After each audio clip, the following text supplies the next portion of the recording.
4వ వచనం చదవండి పైకి వెళ్ళి. అట్లయితే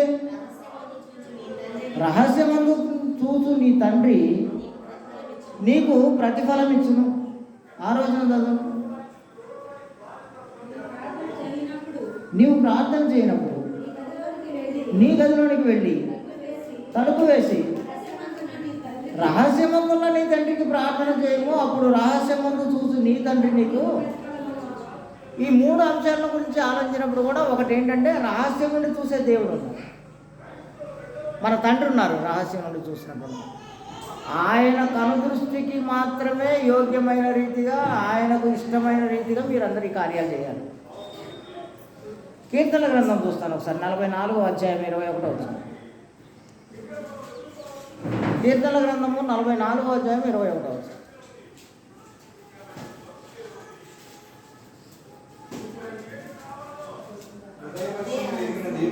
హృదయ రహస్యములను ఎరిగిన దేవుడు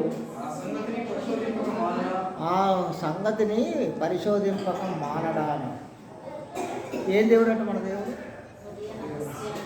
ఇందాక మనమేం చూసాము, రహస్యం ఉండి చూస్తున్నాడు అన్నారు. రహస్యం ఉండి చూస్తే ఏం కనపడింది అసలు? యాక్చువల్గా నేను ఒక చిన్న విషయాన్ని మీతో ఇంకా కొంచెం డీప్గా వాడడానికి ట్రై చేస్తాను. ఆయన కనుదృష్టికి మరుగై ఉన్నటువంటి అంశం ఈ భూమి మీద ఏమి లేదని చెప్పారు కదా.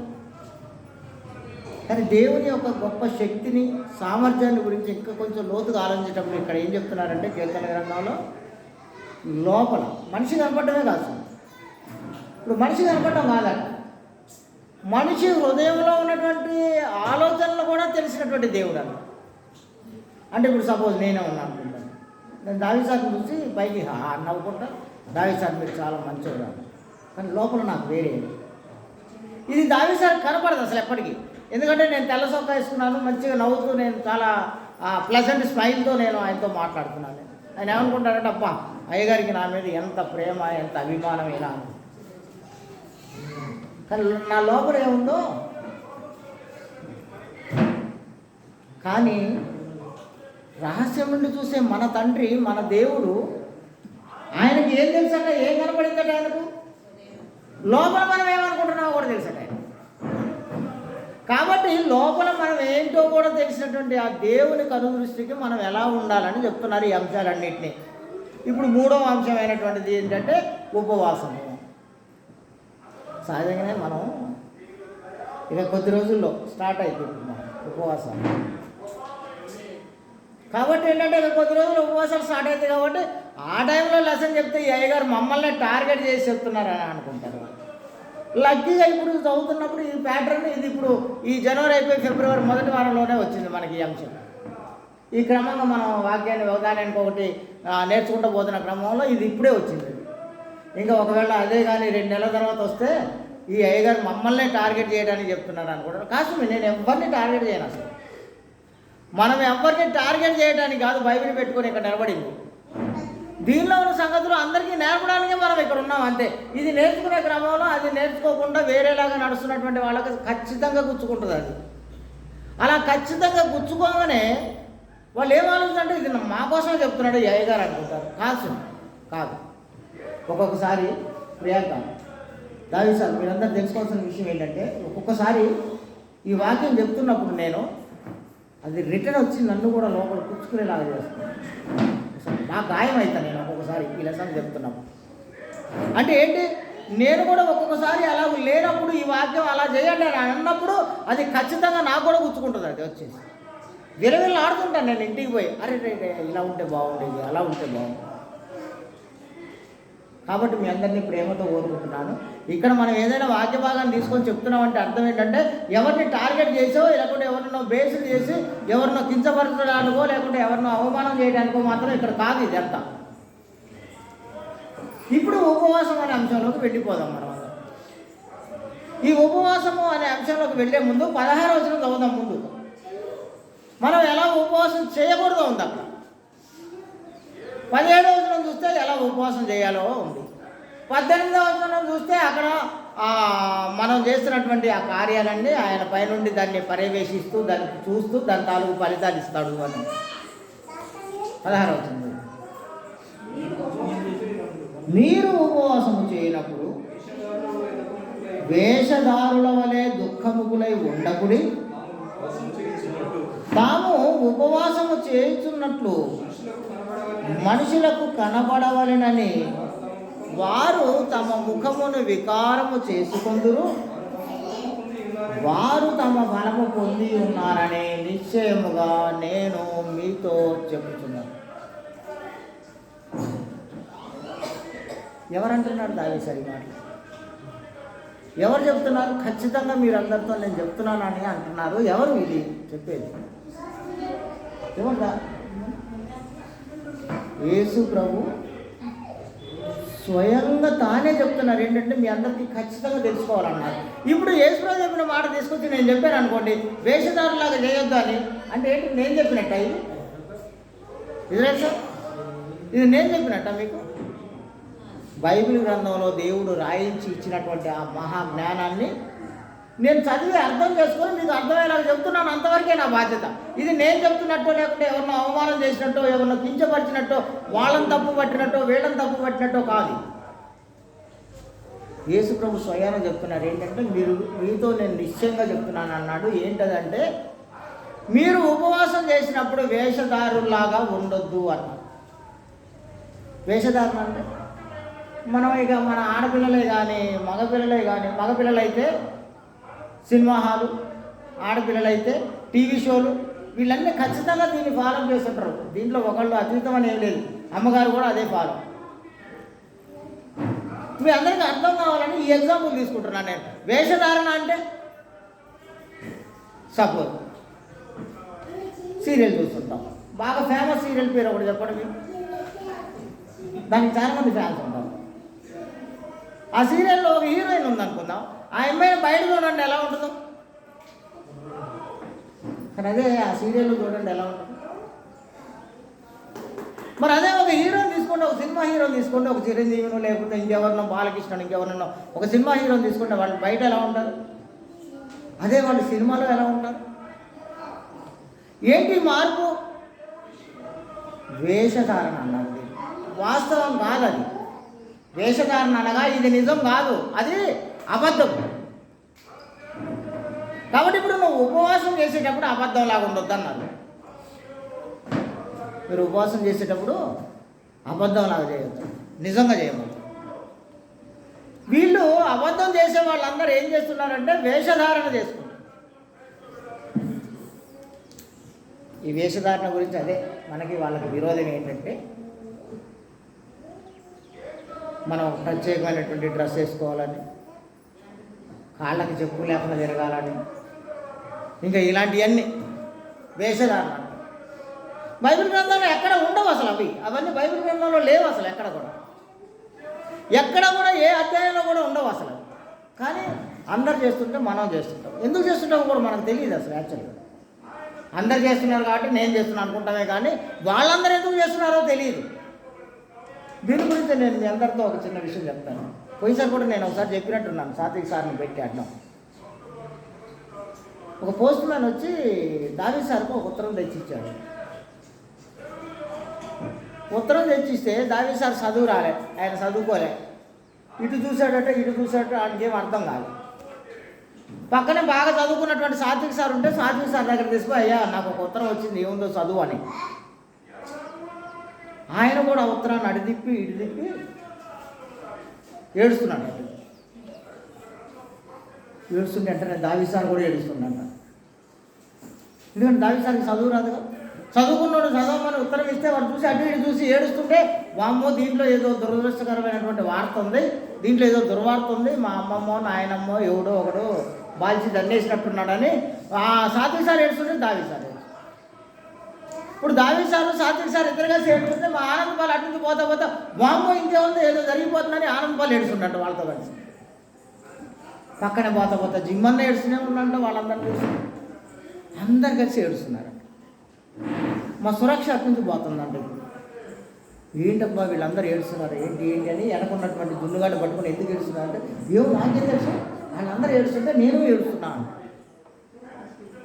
మళ్ళీ ఆనందపాల దగ్గర పోయి నువ్వెందుకు ఏడుస్తున్నావు అంటే, నాకేం తెలుసు దావీదన్న వాళ్ళందరూ ఏడుస్తున్నారు అందుకే నేను ఏడుస్తున్నాను. మళ్ళీ పోయి దావీదు సార్ ఎందుకు ఏడుస్తున్నారంటే సార్ ఉత్తరం చదవమని సాత్విక్ సార్కి ఇస్తే ఏడుస్తుండ ఆయన దాన్ని చూసి దీంట్లో ఏముందని నేను ఏడుస్తున్నాను. సాత్విక్ సార్ దగ్గర నువ్వు ఎందుకు ఏడుస్తున్నావు అంటే మేము చిన్నప్పుడు నేర్చుకున్నప్పుడు పలక మీద ABC అని ఇంత పెద్ద పెద్ద అక్షరాలు రాసి ఇచ్చారు మాకు. ఇప్పుడు చూస్తే ఉత్తరంలో చిన్న చిన్న అక్షరాలు ఉన్నాయి. అది వీటికి ఎవడు అన్నం పెట్టట్లేడు, బాగా పక్క చిక్కిపోయి వీటిని చూడగానే జాలే ఏడుస్తున్నా అన్నమాట. ఎందుకు ఏడుస్తున్నాడు?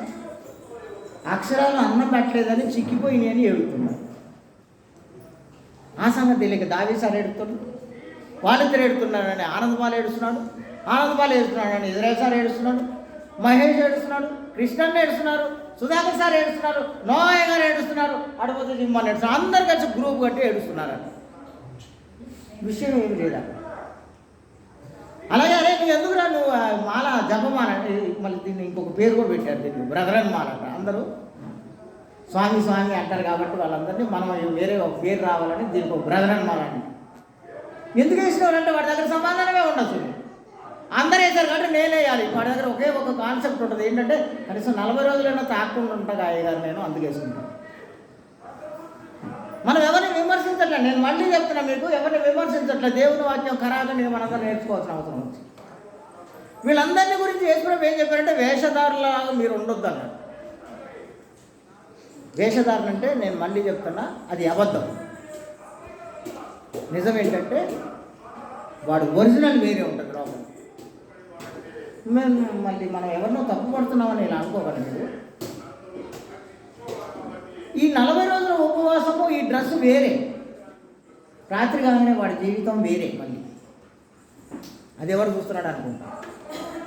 కానీ ఇప్పుడే మనం ఏం చూసామంటే నువ్వు ఒకవేళ దేవుడితో నువ్వు ఇదంతా పెట్టుకొని దేవుడి కార్యాలుగా ఇవన్నీ నువ్వు చేస్తున్నట్లయితే దేవుడు ఏం చూస్తాడట తెలుసా? అసలు భూమి మీద వస్తువుల్ని కాదట, మనిషి లోపల ఉన్నటువంటి హృదయాన్ని కూడా చూసే దేవుడు ఆయన. మరి ఇప్పుడు ఆయనకి నీ అబద్ధం ఏంటో ఆయనకు తెలియలేదా? నువ్వు అలా ఉండొద్దు. ఇప్పుడు ఇలా ఉండే బ్యాచ్ దేవుడితో వాద ప్రతివాదన చేస్తున్నారు. దేవుడు ఏం చేస్తున్నారు? ఒకసారి 58వ అధ్యాయం రండి. యెషయాగ్రంథంలో 58వ అధ్యాయం. దేవుడితో వాద ప్రతివాదనలు చేస్తున్నారు వీళ్ళందరూ 3 నుంచి 5 వరకు. దేవుడి దగ్గరికి వెళ్ళి దేవుడిని అడుగుతున్నారట వీళ్ళందరూ. ఇలా వేషధారణ చేస్తూ మనుషులకి కనబడాలని ఉపవాసం చేస్తున్నటువంటి వీళ్ళందరూ, ఉపవాసం పేరు మీద వాళ్ళు లేనిపోని సంగతులన్నీ నిర్వహిస్తున్నటువంటి వీళ్ళందరూ దేవుని దగ్గరికి పోయి దేవుణ్ణి అడుగుతున్నారట. ఇప్పుడు వాళ్ళు ఏమని అడుగుతున్నారు? 2 ప్రశ్నలు అడుగుతున్నారు వాళ్ళు ఆయన్ని. మేము ఉపవాసం ఉండగా నువ్వెందుకు మా వైపు చూడట్లేదు అని అడుగుతున్నారట. రెండోది, మేము మా ప్రాణములను ఆయాసపరుచుకొనుచుండగా నువ్వు మా ఎందుకు లక్ష్య పెట్టట్లేదు అని అడుగుతున్నారట ఆయన దగ్గరికి వెళ్ళి. మేము ఉపవాసం ఉంటే నువ్వు మాకెందుకు సమాధానం చెప్పట్లేదు? అసలు మేము ఉపవాసం ఉంటే మా ఉపవాసాన్ని నువ్వు ఎందుకు అంగీకరించట్లేదని. అప్పుడు వాళ్లకు ఆయన ఒక అద్భుతమైనటువంటి సమాధానం చెప్తున్నాడు. ఏంటంటే మీరు ఉపవాసం ఉన్నప్పుడు మీ వ్యాపారాలు మీరు చేసుకుంటూనే ఉన్నారు, మీ పని వాళ్ళ చేత, మీ ఇంట్లో ఉన్నటువంటి జీతగాళ్ళ చేత కఠినమైనటువంటి పనులు చేస్తున్నారు. మీరు ఒకళ్ళొకళ్ళు గొడవలు పడుతూ కొట్లాడుతూ మీరు ఉపవాసాలు చేస్తున్నారు. ఇంకా మీరు కలహం ఆడుతూ గుద్దులాడుతూ మీరు ఉపవాసం చేస్తున్నారు కనుక మీ ఉపవాసం నేను లక్ష్య పెట్టను. నేను దాన్ని, అందుకే నేను లక్ష్య పెట్టట్లేదంట. ఎందుకంటే మీరు ఉపవాసం అయితే చేస్తున్నారు కానీ మీ ఉపవాసంలో మీరు వ్యాపారంతో కలిపి చేస్తున్నారు. నేను దీన్నే మళ్ళీ ఒకసారి టార్గెట్ చేద్దాం, మనం జ్యోతిని చేద్దాం. ఈసారి మీరు కలహమాడుతూ గుద్దులాడుతూ మీరు మీ వ్యాపారాలను చేస్తూ ఉపవాసం ఉంటున్నారు కనుక అది నాకు ఇష్టం లేదన్న. నేను మొన్ననే ఏం చెప్పానంటే మీకు ఆదివారం పని మానేయండి అన్నా. ఎందుకు? ఆదివారం పరిశుద్ధ దినం కనుక, అది దేవుని దినం కనుక మనం దేవునితో కలిసి గడిపిన తర్వాత ఇంటికి వెళ్ళిన తర్వాత ఆ సంతోషము ఆనందము మనం అనుభవించాలి కనుక మనం వెంటనే పనికి వెళ్ళడం వల్ల మళ్ళీ తిరిగి లోకంలోనే కలిసిపోవడం వల్ల దేవునితో మనం కలిసి గడిపినటువంటి ఆ సంతోషం ఆనందం వెంటనే ఆవిరైపోతుంది కనుక మీరందరూ పని మానేసి ఇంట్లో ఆ ఒక్కరోజు ఇంట్లోనే ఉండండి అన్నాను. ఆకాశ పక్షులను పోషిస్తున్నటువంటి దేవుడు నిన్ను పోషించడం మళ్ళీ దీని వెనకనే ఇంకొకటి పట్టుకొస్తారు. దేవుడు ఉన్నాడని, దేవుడు పోషిస్తాడని మనం పని చేయకుండా ఇంట్లో ఉంటే మన ఇంట్లో ఏమైనా బస్తాలు ఒడ్లు ఇంట్లో తీసుకొచ్చి వేస్తాడు అయ్యగారు దేవుడు ఈనాడు. మొన్న అడిగాడు బ్రదర్, పని చేయకుండా ఇంట్లో ఉంటే ఎట్లా వెళ్ళింది అయ్యగారు నాకు? నువ్వు ఇంట్లో ఉండమన్నావు, నాకు ఎలా వెళ్ళింది అయ్యగారు ఇంట్లో? విశ్వాసం ఉంది, నాకు భక్తి ఉందలే, కానీ నేను ఇంట్లో ఉంటే నాకు అన్నం ఎవరు పెడతారని అడిగాడు. గాల్లో దీపం పెట్టి దేవుడా అంటే ఆగిద్దా అయ్యగారు? ఎంత గొప్ప గొప్ప ప్రశ్నలు తెచ్చారు నా దగ్గర. నిజం చెప్పండి, గాల్లో దీపం పెట్టి దేవుడు అంటే ఆగదా ఇజ్రాయెల్ సార్? ఆగిద్దా ఆగదా? ముందు అసలు దీన్ని దేవతండి మహేశ్వరి ఆగిద్దా ఆగదా? ఇక్కడ రెండు విషయాలు. పేతురు నీళ్ళ మీద నడిచాడా లేదా? మునిగాడా లేదా? ఎందుకు నడిచాడు? ఎందుకు మునిగాడు? ఇప్పుడు చెప్పండి, మనం గాల్లో దీపం పెట్టి దేవుడు అంటే అది ఆగిద్దా ఆగదా? సూర్యుడా చంద్రుడా ఆగు అంటే ఆగినప్పుడు, సముద్రమా పాయలుగా అంటే అయిపోయినప్పుడు దీపం పెడితే ఆగదా? మరి ఎందుకు ఆగదని నీకు డౌట్ ఉంది? దేవుడా అని గాల్లో దీపం పెట్టి దేవుడా అంటే ఆగిద్దా అంటే ముందే ఏంటంటే నీలో ఆ విశ్వాస పరిణామం అనేది 0 ఉంది అని అర్థం. ఎంత ఉందంట? 0. అది విశ్వాసం కాదు, అసలు 0 ఉంది నీలో. ఇప్పుడు ఏంటంటే నీలో 0 విశ్వాసం ఉండడం వల్ల నువ్వు చెప్తే అయిద్దా లేదో డౌట్ నీకే ఉంది. నీళ్ళ మీద నడిచినప్పుడు, దేవుని కుమారుడు నీళ్ళ మీద నడుస్తున్నప్పుడు చూసినప్పుడు ఎంత విశ్వాసం వచ్చేసిందంటే ఫుల్ రీఛార్జ్, 100% రీఛార్జ్ అయ్యాడు పేతురు. బ్యాటరీ ఫుల్ ఛార్జ్ అయ్యింది. ఇప్పుడు పోయి నేను కూడా వస్తాను రా అనగానే వచ్చేసాడు అంతే. కానీ ఎప్పుడైతే ఎదురుగా ఉన్నటువంటి సంఘటనలన్నీ ఆలోచిస్తున్నాడో బ్యాటరీ వెంటనే డిశ్చార్జ్ అయిపోయింది, 0లో పడిపోయి స్విచ్ ఆఫ్ అయిపోయింది. అది అనుభవం 0లో పడిపోయి రీఛార్జ్ 0 అయిపోయి స్విచ్ ఆఫ్ అయిపోయింది మొబైల్ వెంటనే. మరి ఇప్పుడు మన విశ్వాస పరిణామాన్ని బట్టి అది నువ్వు ఆడబెట్టి ఆగు అంటే ఆగదా? ఖచ్చితంగా ఆగింది. కానీ మనం దాంట్లో మన దేవుని మీద విశ్వాస పరిణామం వచ్చేదానికల్లా మనలో లోక సంబంధమైనటువంటి విషయాలు వచ్చి మనం దాంట్లో తప్పిపోవడమే మాత్రమే మనం ఉండటం వల్ల ఏమైందంటే అది జరగట్లేదు. మనం నేను మళ్ళీ చెప్తున్నాను, ఆదివారం ఇంట్లో ఉండండి, ఏం జరిగిందో చూడండి. మీరు అందరూ అద్భుతాలు జరుగుతాయి మీ కుటుంబాల్లో. దేవుని దీవెన ఆశీర్వాదాలు సమృద్ధిగా ఉంటుంది, మీ గిన్నె నిండి పొర్లిద్ది. మీకు తెలుసుకోవాలి ముందు ఈ విషయాన్ని. నా దేవుని కోసం ఈ దినాన్ని నేను నిర్ణయించాను, ఇక్కడ నేను ఒక్క పని కూడా చేయను. పాత నిబంధన కాలంలో విశ్రాంతి దినాన్ని పరిశుద్ధంగా ఆచరించమంటే అన్నానికి అన్నం వండుకోవడానికి కట్టెలు ఏరుకుంటే రాళ్లతో కొట్టి చంపేశారు మనం. ఇప్పుడు క్రొత్త నిబంధన అమల్లో వచ్చేసిన తర్వాత పరిశుద్ధ దినంగా ఆదివారం ఎంత పడితే మనం ఇక్కడ సగం పని చేసుకొని అన్ని పనులు చేసుకొని ఇక్కడికి వచ్చేసిన తర్వాత ఇక్కడ బయట పడగానే మళ్ళీ అన్నం తిన్నామా ఉరికినామా. కృపయోగంలో ఉన్నాం కదా, దేవుడు కరుణామయుడు దయామయుడు అని అనుకుంటున్నాము. కాదు, దేవుడితో ఉండండి, దేవుడు అద్భుతంగా దీవిస్తారు. మరి ప్రతి కుటుంబాన్ని దీవిస్తారు, అసలు మీకు తెలియదు అది. నేను మళ్ళీ చెప్తున్నా, 1 సంవత్సరం తిరిగేసరికి జ్యోతి వాళ్ళ ఇంట్లో చాలా అద్భుతమైనటువంటి మార్పులు వస్తాయి. నేను అసలు అమ్మాయిని నమ్మలేదు అసలు. నేను అమ్మాయి నాకు నేను పెట్టు చేస్తాను అయ్య గారు అంటే. చాలా ఆర్థికపరమైనటువంటి కష్టాలు ఉంటాయి ఆమెకు. అందువల్ల ఏంటంటే పని ఆదివారం కూడా పని పోతుంది అమ్మాయి. అలాంటిది ఆదివారం ఇప్పుడు యేసుప్రభు శరీరం తయారు చేయడానికి అమ్మాయి ఇంటికాడ ఉంటుంది. దేవుడు అద్భుతంగా దీవిస్తారు మీ కుటుంబాన్ని. చూడండి, మీరు 1 సంవత్సర కాలం తర్వాత ఆలోచించాలి మీరు ఇవన్నీ. నేను ఉట్టి మాటలు చెప్పట్లేదు, దానికి నేనే సాక్ష్యం. మీ అందరినీ దేవుడు అద్భుతంగా దీవిస్తారు. దేవుని కొరకు జీవించాలి, దేవునితో కలిసి జీవించాలి. ఇప్పుడు మళ్ళీ నేను ఒకసారి ఉపవాసం దగ్గరికి వచ్చేసి ఈ ఉపవాసం ఎలా చేయకూడదట? వేషధారులాగా చేయొద్దు, మనుషులకు కనపడాలని చేయొద్దంట. ఇప్పుడు నేను వెళ్ళి మళ్ళీ ఒకసారి ఆలోచిస్తున్నాను. 17వ వచనం చదువుతాను నేను. మత్తయి సువార్త 6వ అధ్యాయం 17వ వచనం. ఉపవాసము చేయుచున్నట్లు మనుషులకు కనబడవలనని కాక రహస్యమందున్న నీ తండ్రికే కనబడినట్లు నీవు ఉపవాసము చేయనప్పుడు నీ తల అంటుకొని నీ ముఖము కడుగుకొనము, నువ్వు నీ గదిలో వెళ్ళు అన్నాడు. అది ప్రార్థన చేయడానికి వాడిందే. మనం ఇక్కడ ఉపవాసం గురించి కూడా ఆలోచిద్దాము. ఉపవాసం చేసినప్పుడు పరలోకంలో ఉన్నటువంటి నీ తండ్రికి కనబడేటట్టు చెయ్యి. పక్కవాడికి కనపడాల్సిన అవసరం లేదు. పక్కవాడికి కనపడాల్సిన ఇప్పుడు ఈ ఉపవాసం ఎలాంటి ఉపవాసం చేయమన్నారో తర్వాత ఆలోచిద్దాం మనం. ఇప్పుడు ఈ ఉపవాసం నువ్వు చేసినట్టు పక్కవాడికి కూడా కనపడకుండా నువ్వు చేయమని అంటే మనం ఏం చేస్తున్నాం? డేట్ పెట్టేసాం మనం.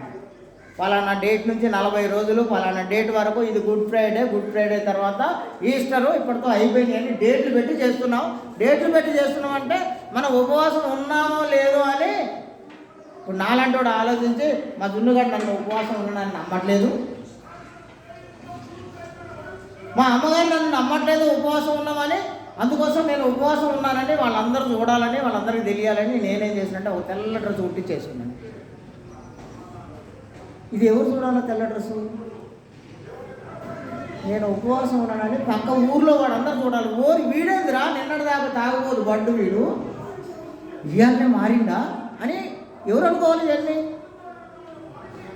చూసేటోడు అనుకోవాలని వేయడం ఇవన్నీ వేసేదారణ. కానీ లోపల నేను ఒరిజినల్ అలాగే ఉన్నా సార్. ఎప్పుడు 40 రోజులు అయిపోతాయి అని ఎదురు చూసే బ్యాచ్ అయినా అయి ఉండొచ్చు, ఎవరు చూడలేదని సాయంత్రానికి నా పనులు నేను చేసే బ్యాచ్ అయినా అయి ఉండొచ్చు. నాలో నిజం లేదు అసలు, అంత అబద్ధమే ఉంటున్నాను. ఇప్పుడు నువ్వు ఉపవాసం చేస్తే పరలోకంలో ఉన్నటువంటి నీ తండ్రికి కనపడే విధంగా చేయాలన్నాడు. ఆయన ఎలా చూస్తాడో ఇప్పుడే చూసాం మనం. ఎలా అంటే ఆయన లోపల హృదయంలో నువ్వేమనుకుంటున్నావు కూడా చేయి. ఆయన చూడగలిగినటువంటి దేవుడు ఆయనకి కనపడే విధంగా, ఆయన మెచ్చే విధంగా, ఆయన నచ్చే విధంగా నువ్వు ఉపవాసం చేయమన్నారు. ఈ ఉపవాసం ఏంటో చూడండి. ఇప్పుడు 6 నుంచి 8 వరకు యెషయా-గ్రంథం 58వ అధ్యాయం. యెషయా-గ్రంథం 58వ అధ్యాయం 6 నుంచి 8 వరకు. దుర్మార్గులు కట్టిన కట్లు విప్పుటయు, కాడిమాను మేకులు తీయుటయు, బాధింపబడిన వారిని విడిపించుటయు, ప్రతి కాడిని విరగొట్టుటయు నేను ఏర్పరచుకున్న ఉపవాసము కాదా? దేవుడు అడుగుతున్నారు ఇప్పుడు మనల్ని. నిజమైనటువంటి ఉపవాసం అంటే ఏంటంటే నువ్వు ఉపవాసం ఉంటూ నీ పనివాడి మీద కఠినమైన పనులు చేయించడం కాదట. నీ ఇంట్లో ఉన్నటువంటి గొడ్డు కానీ, ఇంట్లో ఉన్నటువంటి బిడ్డ కానీ, పనివాడు కానీ ఏం పని చేయకుండా ఉండడం, ఇది ఉపవాసం. కాడిమేను మాకులు అంటే ఏంటి? ఇజ్రాయెల్ సార్, కాడి అంటే ఏంటి అసలు? ఎద్దు మీద కానీ లేదా దున్నపోతు కానీ మెడ మీద వేసేదాన్ని ఏమంటారు? అటొకటి ఉంటుంది, ఇటొకటి ఉంటుంది, రెండింటికి వేస్తారు దాన్ని. దానికి మేకులు ఉంటాయా? మేకులు ఉంటాయి ఉండవు? మేకులు మేకులు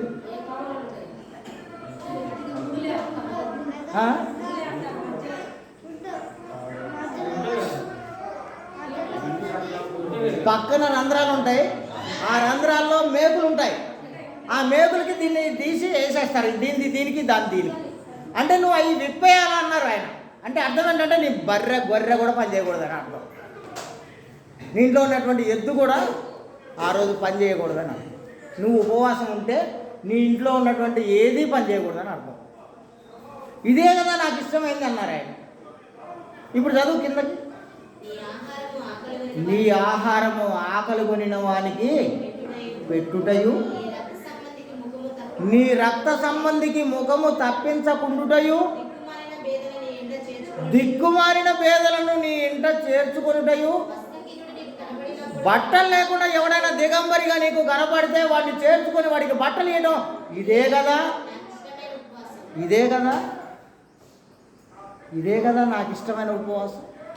దేవుడు అంటున్నారు సుమి ఇజ్రాయెల్ సార్, ఆయనకి ఇష్టమైన ఉపవాసం ఏంటో చెప్తున్నారు ఆయన. వీళ్ళందరూ చేసినటువంటి ఉపవాసం ఏంటో చూస్తున్నాం మనం. అది కాదట, అది ఆయనకి ఇష్టం లేదట. ఆయనకి ఇష్టమైనటువంటి ఉపవాసం ఏంటంటే నేను మళ్ళీ పోయినసారి కూడా ఒకసారి అకౌంట్ చెప్పాను, నేను మళ్ళీ ఒకసారి చెప్తాను మీకు. ఈరోజు దావి సారు ప్రియాంక కలిసి ఉపవాసం ఉన్నారు. ఒకరోజు వాళ్ళిద్దరు కలిసి అరకిలో బియ్యం తిన్నారు ఇంట్లో.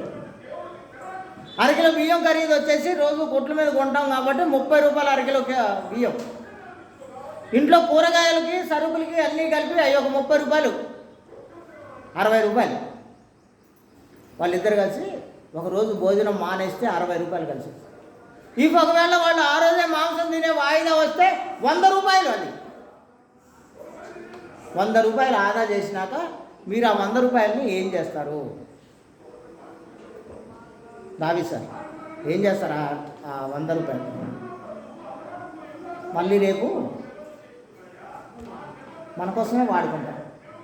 ఆ అరకిలో బియ్యాన్ని ఈ పూట తింటాం మానేసాం కాబట్టి రేపు తింటాం, ఇంకొక రోజు పెరిగిద్ది అవుతాం.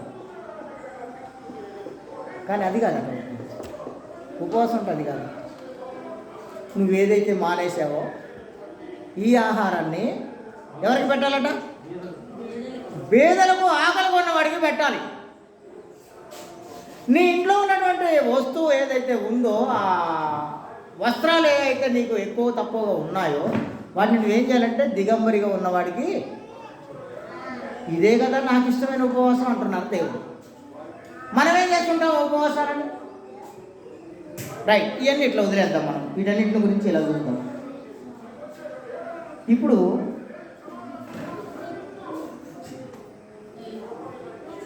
ఈ ఉపవాసం చేస్తున్నప్పుడు చెయ్యాలా వద్దనే దాని గురించి ఒక ప్రస్తావన ఆలోచిద్దాం. ఈ ఉపవాసం ఈ క్రైస్తవ యుగంలో ఉన్నటువంటి మనము, క్రైస్తవులైనటువంటి మనము, క్రీస్తుని కలిగినటువంటి మనము, క్రీస్తు మార్గంలో నడుస్తున్నటువంటి మనము, క్రీస్తు సంఘ సభ్యులమైనటువంటి మనం ఈ ఉపవాసాన్ని మనము ఆచరించవచ్చా?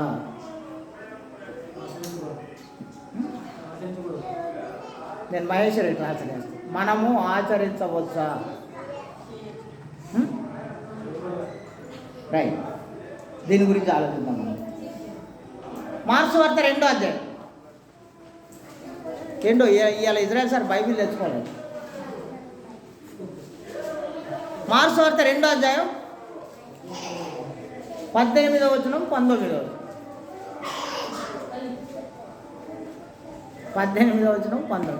మనం ఆచరించాలో లేదో తేల్చేద్దాం. ఇప్పుడు మనం 40 రోజులు పేరు చెప్పి ఈ ఉపవాసాలు ఇవన్నీ మనం చేయవచ్చా లేదా?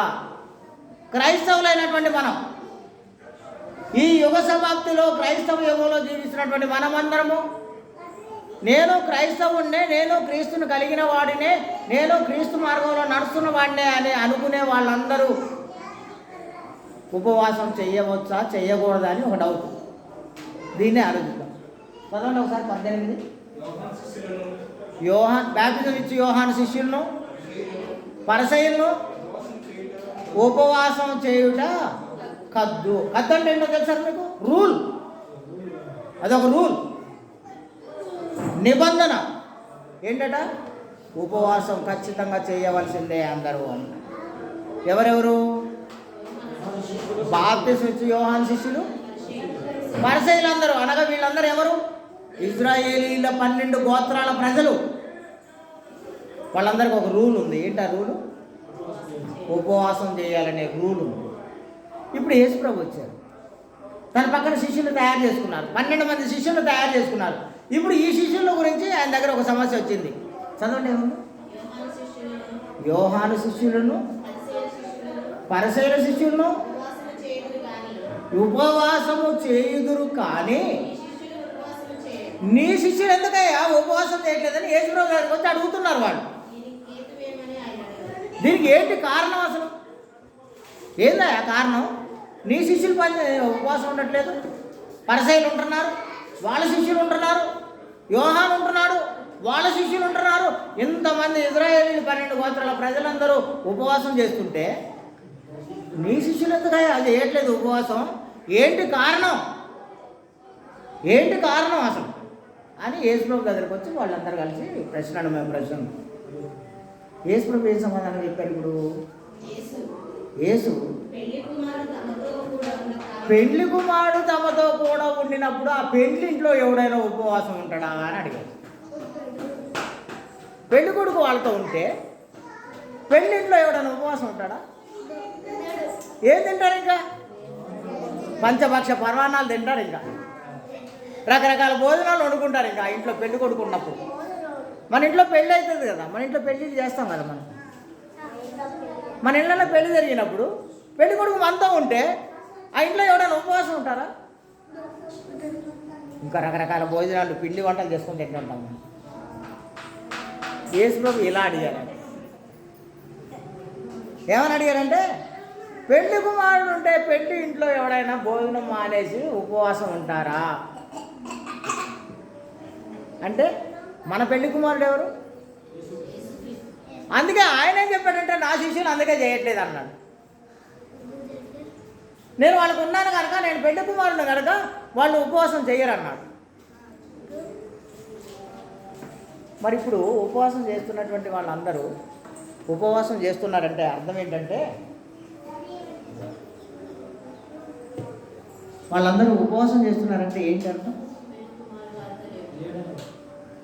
పెళ్లి కుమారుడు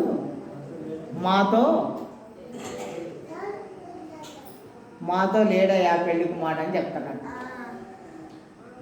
ఇప్పుడు ఈ ఉపవాసాలు చేసే వాళ్ళందరూ కూడా ఏం చెప్తున్నట్టంటే లోకానికి, మాతో యేసు లేడు, మేము యేసుకు సంబంధించిన వాళ్ళం కాదు, మేము యేసు మార్గంలో నడిచే వాళ్ళం కాదు, మేము క్రైస్తవులమే కాదని లోకానికి చెప్తున్నట్టు ఈ 40 రోజులు ఉపవాసం చేసేవాళ్ళం. మేము యేసు ప్రభు ఏం చెప్పారంటే, నేను వాళ్ళతో ఉండగా పెళ్లి కుమారుని నేనే ఉండగా వాళ్ళకెందుకు ఉపవాసం? నా శిష్యులు చేయరాయా, మీరు చేస్తే చేసుకున్నాను ఆయన.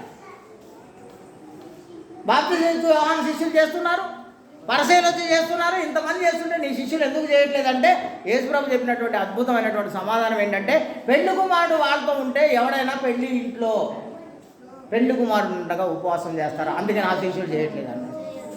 నేనే పెళ్లి కుమారుడిని, నేను వాళ్ళతో ఉండగా వాళ్ళకి ఎందుకు ఉపవాసం అన్నాడు, అందుకే నా శిష్యులు చేయట్లేదు అన్నారు. ఈరోజు క్రైస్తవులైనటువంటి మనమందరమును క్రీస్తుని కలిగి ఉన్నాను, నేను క్రీస్తు మార్గంలో నడుస్తున్నాను, నేను క్రీస్తుని ధరించుకొని ఉన్నాను, క్రీస్తు నామంలో బ్యాప్టిజం పొందాను, నేను క్రీస్తు సంఘంలో సభ్యుడిగా ఉన్నాను నేను అని చెప్పుకుంటూ నువ్వు ఒకవేళ ఉపవాసం ఉంటే నువ్వేం చెప్తున్నట్టు లోకానికి?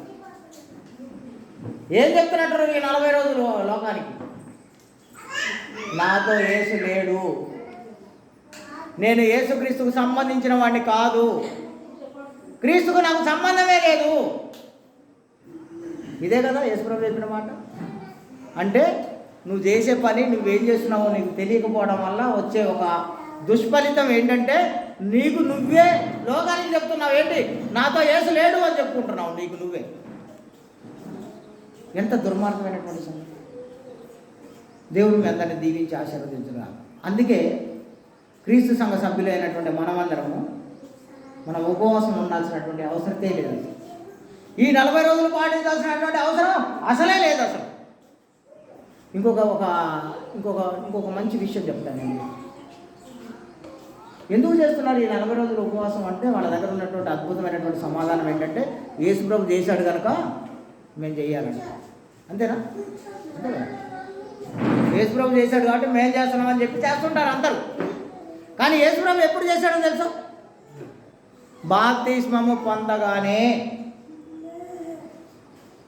యేసు ప్రభు బాప్తిసం పొందగానే ఎక్కడికి పోయి చేశారు ఉపవాసం? అడవిలోకి పోయి చేశారు. ఎలా చేశారు? పొద్దునే 6 గంటల కల్లా తినాల్సిందంతా తినేసి మొంగడుకొని ఉపవాసం మొదలుపెట్టి ప్రార్థన అయిపోయేంత వరకు అనగా 3 గంటల వరకు ఉపవాసం ఉండి ఆ తర్వాత మళ్ళీ ఇంటికి వచ్చి తినేసి ఇలా చేశారా? ఎలా చేశారు ఆయన? 40 పగళ్ళు. అదే రాశారు సుమి 4వ అధ్యాయం 1వ వచనంలో, మత్తయి సువార్త 4వ అధ్యాయం 1వ వచనంలో ఏం రాశారు? 40 పగళ్ళు 40 రాత్రులు 24 అవర్స్ చేశారు పర్ డే. మనలాగా ఇన్స్టాల్మెంట్ చేయట్లే వాళ్ళు ఉపవాసాలు. ఈ ఉపవాసాలు ఉన్నటువంటి వాళ్ళందరూ ఇన్స్టాల్మెంట్లో చేసినట్టుగా చేయలేదు యేసు ప్రభు. పైపేసి యేసు ప్రభు చేసిండు కనుక మనం చేయాలని చెప్పుకుంటున్నాం. ఆయన ఫుల్ డే చేశాడు, పూర్తి స్థాయిలో చేశాడు. ఆయన మేము కూడా ఏంటంటే చిన్నప్పుడు నాకు కూడా తెలియక అప్పుడు మేమంతా వేరే ప్రేయర్కి పోతున్నప్పుడు అమ్మగారు ఉంటుండేది ఉపవాసం, నేను ఉండేవాడిని కాదు అసలు. నాకు ఫస్ట్ నుంచి కూడా ఇట్లాంటి భావాలే ఉండటం వల్ల నేను ఉండలే. ఆమె మాత్రం ఉండేది. ఎందుకు ఉండేదట ఆమె? ఒకరోజు ఒక సంవత్సరం ఆమె కఠినంగా ఉపవాసం చేసింది. ఏంటి అంటే కారణం, నేను మారాలని చేస్తున్నాను. తర్వాత చాలా గొప్ప చెప్పుకుంది ఆమె, నేను చేయబట్టి నువ్వు మారినవని. చాలా కఠినంగా అమలు చేసింది ఆమె. ఆ తర్వాత ఏమైంది, 40 రోజులు అయిపోగానే ఏం చేస్తున్నాం మేము, ప్రార్థన అటు అయిపోతుందో లేదో, అమ్మగారు బయటికి ఇంకా రానే లేదు, మేము ఇక్కడ మాంసం కొట్ల దగ్గర బార్లు తీరి ఉంటాం. ఎందుకంటే ఈ 40 రోజులు తినలేదుగా, ఇదంతా ఫుల్ఫిల్ చేయాలి కదా, మొత్తం మళ్ళీ మేమే తినాలి కదా. మళ్ళీ ఎప్పుడు అరకిలో తెచ్చుకునేవాడు అప్పటి నుంచి కిలో తెచ్చుకుంటుంటాం. ఎందుకంటే 20 కిలోలు తెస్తే 40 అరలో అయిపోతాయి కాబట్టి. మళ్ళీ కుండలు బద్దలైన దాకా తింటాం మేము, ఎవడికి ఇయ్యం మళ్ళీ. అది ఇలాగ ఉపవాసం చేసి, నువ్వు ఎందుకు మా ఉపవాసం చేస్తుంటే నువ్వు ఎందుకు వినట్లేదు మా మాట, మేము ఉపవాసం ఉంటే నువ్వు మమ్మల్ని ఎందుకు చూడట్లేదని ప్రశ్నలు మళ్ళీ మేము. ఆయనే చెప్తున్నారు, మీరు తగువులు ఆడుతున్నారు, బుద్ధులు ఆడుతున్నారు, మీరు నిజంగా చేయట్లేదు, మీరు చేసేదంతా వేస్ట్, అబద్ధం చేస్తున్నారు కాబట్టి నేను వినట్లేదని దేవుడు చెప్తున్నారు. ఇప్పుడు ఇలా అయిపోయినాక ఉపవాసం చేసే వాళ్ళందరితో యేసు లేడని మనం డిసైడ్ చేసినాం కదా. ఇప్పుడు మరి రావి సార్ యేసు ప్రభు ఉపవాసం చేశారు కదా, అబ్రహాం ఉపవాసం చేశాడు కదా, మోషే చేశాడు కదా, ఇర్మియా చేశాడు కదా, అపోస్తలుడైన పౌలు చేశాడు కదా. మరి వీళ్ళందరూ చేశారు కదా మరి ఉపవాసం. ఏంటి దీని అర్థం? దీని అర్థం ఏంటంటే, వాళ్ళు ఏమి ఒక డేట్లు పెట్టుకొని ఆ 40 రోజులని పేరు పెట్టి పొలోమని లోకవంతన చేసినట్టు చేయలే. వాళ్ళు ఒక లక్ష్యాన్ని పెట్టుకొని ఆ లక్ష్యం కోసం ఉపవాసం ఉన్నారు. బైబిల్లో ఉన్నటువంటి పెద్దలందరూ ఉపవాసం ఉన్నప్పుడు, మన పితరులందరూ ఉపవాసాలు చేసినప్పుడు ఎందుకు చేశారో తెలుసా? వాళ్ళు ఒక లక్ష్యాన్ని పెట్టుకున్నారు. వాళ్ళు ఒక ఇర్మియా ఉంటే ఆయన 40 రోజులు ఉపవాసం ఎందుకున్నాడంటే, ఆయన ముందు ఒక లక్ష్యాన్ని నిర్ణయించారు దేవుడు. కాలినడక ప్రయాణం ఉంది ఆయనకు. 40 రోజుల తర్వాత కూడా ఆయన జర్నీ చేస్తూనే ఉండాలి. కాబట్టి ఇప్పుడు ఏంటంటే తన శరీరాన్ని బలపరచుకోవడానికి, స్థిరపరచుకోవడానికి, దాన్ని శక్తివంతంగా తయారు చేసుకోవడానికి ఉపవాసం ఉన్నారు. పౌలు గారు ఉపవాసం ఉన్నారంటే అర్థం ఏంటంటే, అక్కడ సంఘంలో పెద్దల్ని నిర్ణయించి ఆ పెద్దల్ని తయారు చేసి వాళ్ళ చేతి నుంచి ప్రార్థన చేసి వాళ్ళని పంపడానికి శక్తి కావాలి కాబట్టి ఆయన చేశారు. ఇప్పుడు మనం కూడా చేయాలి ఉపవాసం. ఎప్పుడు? ఏప్రిల్ నెలలో వచ్చినప్పుడు గుడ్ ఫ్రైడే దాకా కాదండి. నువ్వు నీ వ్యక్తిగతంగా చేయాలి ఉపవాసం. ఏంటి? నేను నా దేవుని దగ్గర ఒక రిక్వెస్ట్ పెడితే ఆ రిక్వెస్ట్ అమలు చేసుకోవడం కోసం నేను ఉపవాసం ఉండాలి. నేను ఉపవాసం ఉన్న సంగతి అమ్మగారికి కూడా తెలియకుండా ఉండాలి. నేను ఉపవాసం, నా ఉపవాసం నేను ముందు నిర్ణయించుకోవాలి. నా ఒంట్లో ఉన్నటువంటి శక్తి ఎంత, ఈ ఒంటికి ఉన్నటువంటి సామర్థ్యం ఎంత నిర్ణయించుకొని, అది 2 రోజుల, 1 రోజా, 3 రోజుల నిర్ణయించుకొని ఈ 3 కూడా ఫుల్ డే చేయాలి ఉపవాసం. పూర్తి స్థాయిలో 24 గంటలు ఉపవాసం చేయాలి. అంతేగాని సగం హాఫ్ కాదు. ఇన్స్టాల్మెంట్లో ఉపవాసాలు కావు ఇవి. ఉపవాసం చేయదలుచుకుంటే చెయ్యి, ఒక పని పెట్టుకోను, నా పని నేను నా దేవుడి దగ్గర దీన్ని నెరవేర్చుకోవాలని దేవుని సన్నిధిలో మోకరించి ప్రార్థన చేసి ఉపవాసం మొదలుపెట్టు. 24 గంటలు చేయి. నీకు సామర్థ్యం ఉంటే 48 గంటలు చేయి. అంతేగాని పొలోమని అందరూ ఉన్నారు, నేను ఉంటున్నాను, అందరూ చేస్తున్నారు, నేను చేస్తున్నారు కాదు. దీన్ని వేషధారణ అంటారు. నీవు నీ దేవునికి మాత్రమే కనపడే విధంగా ఉపవాసం చేయి. తినమా 24 గంటలు తినమాకు, నీకు శక్తి సరిపోతాయి. ఇంకా శక్తి ఎక్కువ ఉంటే 48 గంటలు ఉపవాసం ఉండు. కానీ నువ్వు చేసినటువంటి అత్యంత విలువైనటువంటి పని ఏంటంటే, నువ్వు ఏదైతే తినడం మానేసావో దాన్ని తీసుకెళ్ళి బీదలకు పంచిపెట్టు. అది చేయకుండానే నువ్వు మానేసింది మళ్ళీ తిరిగి నువ్వే తింటే అది నిజమైనటువంటి ఉపవాసము. నువ్వు ఉపవాసం ఉన్నప్పుడు ఏదైతే మానేసావో, నువ్వు ఎంతైతే మానేసావో దానిని లెక్క కట్టి తీసుకెళ్ళి ఆహారం లేని వాడికి అందించు. ఆహారం లేని వాడికి అన్నం పెట్టు. మొన్న మనం ఈ వరద బాధితుల సహాయం చేసినప్పుడు ఫస్ట్ మొదటి పెడతాం మేము భోజనం పెట్టాము. మేము వేరే హోటల్లో ఆర్డర్ చేస్తే వాడు ఏం చేశాడంటే పనికిరాని భోజనం తయారు చేశాడు. ఎందుకంటే వరద బాధితులు కదా, వాడు ఆకలితో ఉంటాడు కదా, ఏది పెట్టినా తింటాడులే అని. మేము కూడా ప్రతి పొట్లం ఇప్పి చూడం కదా, ఆర్డర్ ఇచ్చేసినాం కాబట్టి ఏదైనా సరే తీసుకుపోయి వాడికి ఇచ్చేస్తాం, మేము దులుపుకొని వచ్చేస్తాం కాబట్టి వాడికి ఏం జరిగిందో మనకు తెలియదని. ఆ హోటల్ వాడు ఎంత మోసం, చాలా మోసకరమైనటువంటి భోజనం తయారు చేస్తే దాన్ని మేము ఇప్పి చూసినాం. నేను ఊరుకుంటాను, నా కాన్సెప్టే వేరే. అసలు వాడికి శ్రేష్టమైన భోజనం పెట్టాలనేదే నా కాన్సెప్ట్ అయినప్పుడు ఇప్పి చూడనా, నేను ఇప్పి చూసినా వేస్ట్ అయిపోయింది. అక్కడ పడేసాం, 5,000 రూపాయలు అక్కడ వదిలేసాం. తయారు చేయబడ్డ భోజనం అంతా అక్కడే పడేసాం. వైరా వచ్చి తయారు చేసింది, తయారు చేసి తీసుకుపోయి ఇస్తే ఏం జరిగిందో తెలుసా మీకు? మేము రెండోసారి మేము మళ్ళీ ఆ సరుకులు ఇవ్వడానికి పోయినప్పుడు ఏమంటున్నాను తెలుసా మన, అరే మొన్న భోజనం పెట్టిన వాళ్ళు వచ్చారా, వేడి వేడి భోజనం అందింది వాళ్ళకు, శ్రేష్టమైనటువంటి మంచి టేస్టీ ఫుడ్ అందింది. దాంతోపాటు మేము చికెన్ సపరేట్ చేయించినాం వాళ్ళ కోసం. వాళ్ళు తిని ఎంత ఆశ్చర్యపోయే వాళ్ళు. మేము ఒకటే చెప్తుండే వాళ్ళకు వాళ్ళ ఇంటికి తీసుకుపోయి ఇచ్చి ఏం చెప్పేవాళ్ళం తెలుసా, ఇది దేవుడు మీకు అందిస్తున్న భోజనం అని చెప్పి ఇచ్చేసినాం. మేము మీరెవరో మాకు తెలియదు, మీకు మాకు సంబంధమే లేదు, అసలు మీరు కష్టంలో ఉన్నారు, దేవుడు మా ద్వారా మీకు అందిస్తున్నటువంటి ఆహారం అని అందించేసిన వాళ్ళు. దేవునికి ఎంత మహిమ కలిగింది. ఇప్పుడు నేను ఇదే చెప్తున్నా మీ అందరికీ, మీరు ఉపవాసం ఉన్నప్పుడు ఏదైతే మీరు తినకుండా మిగిలించారో దాన్ని తీసుకెళ్ళి ఆకలితో ఉన్న వాడికి అందించాలి. అప్పుడు నువ్వు చేసినటువంటి ఉపవాసానికి విలువ ఉంది. అంతే.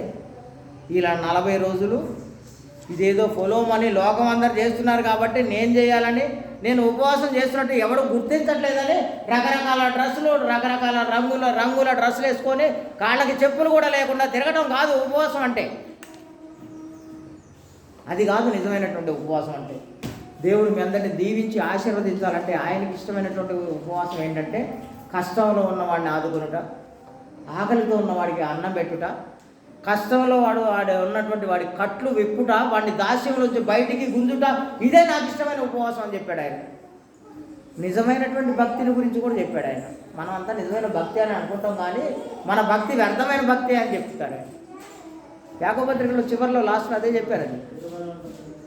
విధవరాలను తండ్రి అయిన దేవుని ఎదుట పవిత్రమును నిష్కళంకమునైన భక్తి ఏదనగా దిక్కులేని పిల్లలను ఇవ్వనా, విధవరాండ్రను వారి ఇబ్బందులలో పరామర్శించుటయు, ఇహలోక మాలిన్యము తనకు అంటకుండా తన్ను తాను కాపాడుకోవటమే ఇదే నిజమైన భక్తి. బీదలను, విధవరాళ్లను, ఆకలితో ఉన్న వాళ్ళని, అన్నార్థులను, వాళ్ళందరినీ ఆదుకోవాలి. అలా ఆదుకున్నప్పుడు ఇది నిజమైనటువంటి భక్తి. మనం ఉపవాసం ఉండి ఏదైతే మానేసామో దాన్ని తీసుకుపోయి అందరికీ అందించడమే నిజమైనటువంటి ఉపవాసం. మనం ఉపవాసం ఉన్నప్పుడు మనము మన దేవునితో మాత్రమే ఐక్యమై ఉండాలి, లోకంతో కాదు. నేను అందుకే మీ అందరినీ ప్రేమతో ఇదే కోరుకుంటున్నాను, ఉండండి, ఉపవాసం ఉండాలనుకుంటున్నాను. కానీ నీ ఉపవాసం అందరికీ కనపడేది కాదు, నీ లక్ష్యాన్ని ఛేదించేది కాదు. నువ్వు అనుకున్నటువంటి పని, నీ దేవుడు నీకు నిర్ణయించినటువంటి నువ్వు అనుకున్నటువంటి పని నీ దేవుడు నీ కోసం చెయ్యాలి అంటే ఆయనకు మాత్రమే కనపడేలాగా చేయి, పక్కనున్న వాడికి కూడా కనపడాల్సిన అవసరమే లేదు అసలు. నేను అదే చెప్తున్నానుగా. ఉపవాస కూడికలు పెద్ద బోర్డు, దాని మీద డేట్లు, ఇటుపక్క ఈ అయ్యగారు, నాలాంటి అయ్యగారు ఇటుపక్క పెద్ద కోటు సూట్ వేసుకొని, అటుపక్కన ఇంకో 10 మంది అయ్యగారులు కోటు సూట్లు వేసుకొని. దీని పేరు ఏంటంటే, మీటింగ్ పేరు ఉపవాస. అరే నువ్వు ఉపవాసం చేస్తున్న పక్కడికి తెలియకుండా చేయమని యేసుప్రభు చెప్తుంటే పెద్ద పెద్ద హోర్డింగ్లు పెట్టి చేస్తాం మేమంతా. మరి మాదంతా నిజమైన భక్తేనా? మీరు అలా ఉండకూడదు. మీరు మీ దేవుడికి అనుకూలమైనటువంటి భక్తి జరిగించండి. మీరు మీ దేవుడికి అనుకూలమైనటువంటి ఉపవాసం చేయండి. మీరు మీ దేవుని దగ్గర నుంచి దీవెనలు, ఆశీర్వాదాలు పొందండి. దేవుడు మీ అందరినీ దీవించి ఆశీర్వదించుగాను. మీ అందరికీ ప్రత్యేక వందనాలు తెలియజేస్తున్నాను. మన క్రీస్తు సంఘ సభ్యులుగా మన ఉపవాసం ఇలాగనే మెయింటైన్ చేయాలి, అంతే తప్ప అందరు చేస్తున్నటువంటి ఉపవాసాన్ని మనం చేయకూడదు. అదంతా వ్యర్థమైనటువంటి భక్తి, వేషధారణ భక్తి. కాబట్టి మనం అలా ఉండకూడదు. అందువల్లనే నేను మీ అందరినీ ప్రేమతో హెచ్చరిస్తున్నాను, నన్ను నేను హెచ్చరించుకుంటున్నాను. ఈ అవకాశం ఇచ్చినందుకు మీ అందరికీ మరోసారి వందనాలు తెలియజేస్తూ